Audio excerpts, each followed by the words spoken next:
ఒకరోజు ఓ తమ్ముడు అత్తవైపు నుంచి పోరంట, భార్య వైపు నుంచి పోరంట.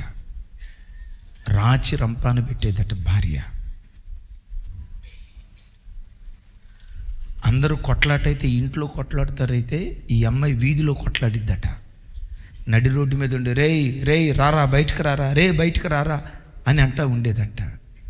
భర్త లాపుటుండి, అరే అంటే అన్నావు కానీ బయట అనకమ్మా, లాప్టుకు వచ్చానమ్మా, నలుగురు వింటారమ్మా, పతివులు ఆడుకుంటాడంట. నడి వీధిలో ఉండి ప్లేట్లు గ్లాసులు విసిరేస్తుందంట. అట్లా చేయొద్దమ్మా, పరుగు పోతే మనం దేవుని బిడ్డలం, దేవుని నామం దూషించబడిద్ది, వద్దమ్మా అట్లా చేయొద్దమ్మా భర్త అంటా ఉండేవాడట. సేవకుడికి ఈ విషయం తెలిసింది.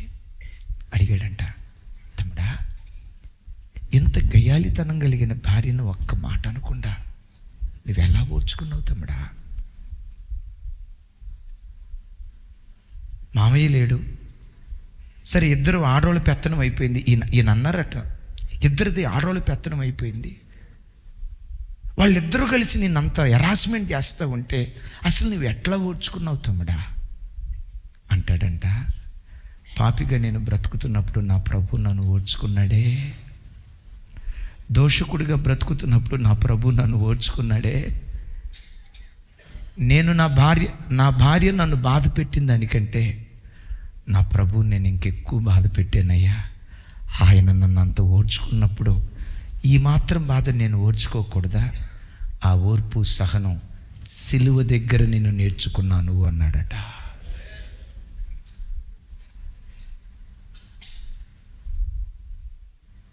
నా మాట అర్థమవుతుందా?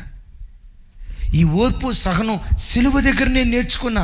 సిలువను చూసినప్పుడల్లా నాకు ఓర్పు నేర్పింది, సహనం నేర్పింది.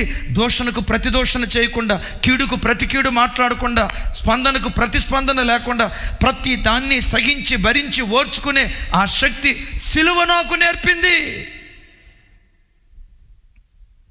నీకు రోషం ఎక్కువ ఉందంటే, నీకు కోపం ఎక్కువ ఉందంటే, ఒక్క మాట అంటే ఓర్చుకోలేని తత్వం నీకుందంటే, తల్లి మీ నాన్నగా చెప్తున్నా, సింహాసనం మీద నువ్వు కూర్చున్నావు, నీ యేసయ్యను సిలువకి ఎక్కించావు. నా కోపం చంపుకుంటా యేసయ్యా, నా తొందరపడుతనం చంపుకుంటా యేసయ్యా, సహజ సిద్ధంగా మనిషికి ఉండే అహాన్ని చంపుకుంటాను యేసయ్య అని నీవు సిలువకి ఎక్కితే నీ హృదయపు సింహాసనం మీద యేసుక్రీస్తు వారు ఆసీనులై నిన్ను పరిపాలన చేయటం ప్రారంభిస్తారు.